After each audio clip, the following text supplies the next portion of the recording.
Audio Jungle.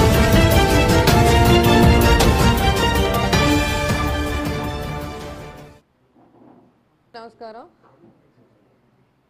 4 సంవత్సరాల తర్వాత April 30వ తేదీ అనగా రేపు నమ్మక ద్రోహం కుట్ర రాజకీయాలపై ధర్మ పోరాటం చేయబోతున్నాను అని చంద్రబాబు నాయుడు చెప్పడం నిజంగా చాలా హాస్యాస్పదంగా ఉంది.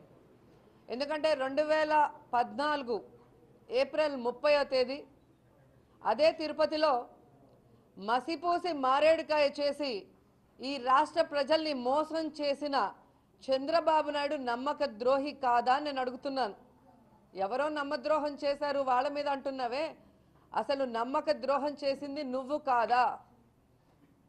ఆ రోజు మోడీ గారు 10 సంవత్సరాలు ప్రత్యేక హోదా ఇస్తాం మేము అధికారంలోకి అంటే, లేదు లేదు నేను 15 ఏళ్ళు తీసుకొస్తానని చెప్పిన నువ్వు మరి 4 సంవత్సరాలు ఆ విషయం మర్చిపోయావా, మర్చిపోయినట్టు నటించి ప్రజల్ని మోసం చేసావా?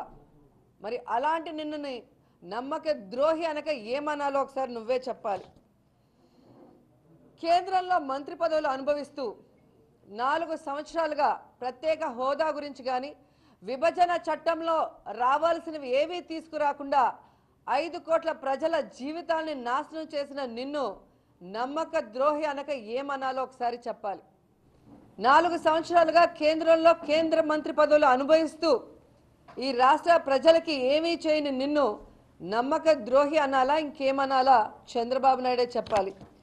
ఎందుకంటే ప్రత్యేక హోదా కోసం వైఎస్ఆర్ కాంగ్రెస్ పార్టీ, వామపక్షాలు, ప్రజా సంఘాలు అన్నీ కూడా ఉద్యమాలు చేస్తుంటే ఏ విధంగా తప్పుడు కేసులు పెట్టి అరెస్టులు చేసి మరి ఇనుప పాదాలతో అనగదొక్కిన నిన్ను నమ్మక ద్రోహి అనకుండా ఏమనాలి అని అడుగుతున్నా. నువ్వా నమ్మక ద్రోహం గురించి మాట్లాడుతున్నావు?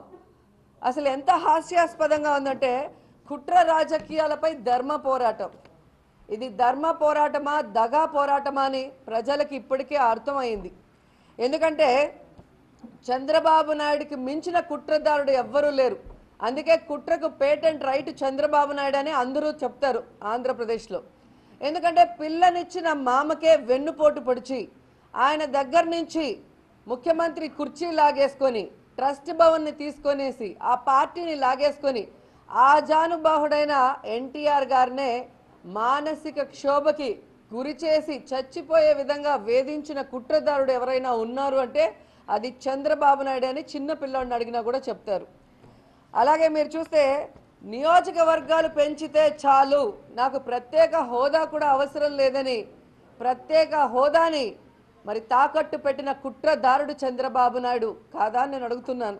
ఏంటండి వీడియో నచ్చిందా? అయితే ఓ లైక్ వేసుకోండి, లేదంటే ఓ కామెంట్ చేయండి.